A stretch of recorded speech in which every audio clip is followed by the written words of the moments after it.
ကဲယောဂီအားလုံးအချိန်မိနစ်30တရားအထုတ်မှာဖြစ်ပါတယ်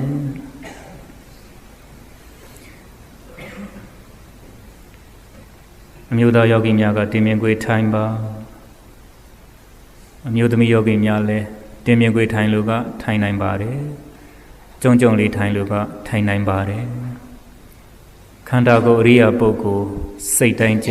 ပြင်လိုက်ပါတင်မြေခွေထိုင်တဲ့အရိယာပုဂ္ဂိုလ်ဘယ်ဘက်ခြေထောက်ကိုအတွင်းကထားညာဘက်ခြေထောက်ကိုအပြင်ကထားမိမိထိုင်တဲ့အရိယာပုဂ္ဂိုလ်အစဉ်ပြေသွားပြီဆိုရင်ဘယ်ဘက်လက်ပေါ်ညာဘက်လက်ကလေးလက်မထိတ်ထိလို့အစဉ်ပြေရင်လက်မထိတ်ကလေးထိပေးထားလိုက်ပါလက်မထိတ်ထိလို့အစဉ်မပြေရင်လက်ကလေးနှစ်ခုရှက်ထားလိုက်ပါလက်မထိတ်ထိခြင်းမထိခြင်းကအဓိကမဟုတ်ပါဘူး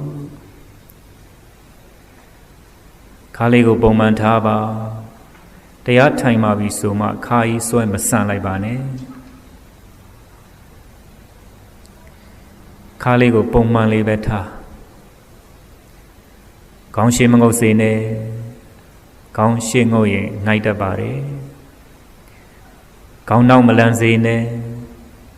ခေါင်းနောက်လန်ရင်လည်းကိုယ်ခန္ဓာကိုမနိုင်ပဲလဲကျတတ်ပါတယ်မျက်စိကိုစင်ငယ်များမိတ်ပါယောဂီတို့ရဲ့မျက်ဝန်းထဲမှာအယောင်အဆင့်အလင်းတွေမဝင်နိုင်အောင်လို့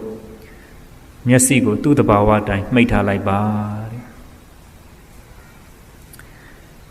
တင်မြင်ခွေထိုင်ပါဘယ်ဘက်လက်ပေါ်ညာဘက်လက်ကလေးတင်ပါခါကလေးကပုံမှန်ထားပါခေါင်းရှည်မငုပ်စေနဲ့ခေါင်းနောက်မလန်စေနဲ့မျက်စိကိုစင်ငယ်များမှိတ်ထားပါမိမိရဲ့ခန္ဓာကိုယ်အရိယာပုစိတ်တိုင်းကြပြီဆိုရင်နာသီဝကိုတတိကပ်ပါဝင်လေထွက်လေမြင်အောင်ကြည့်ပါအာယုံတစ်ပါးစိတ်မသွားစေနဲ့နာသီဝကိုတတိကပ်တဲ့စာလိုပြောတော့တမာတတိမကင်ဝင်လေထွက်လေမြင်အောင်ကြည့်စာလိုပြောတော့တမာဝါယမမကင်အာယုံတစ်ပါးစိတ်မသွားစေနဲ့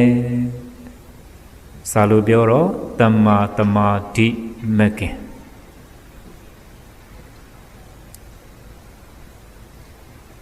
တတိထားဝိရိယစိုက်ပြီးတော့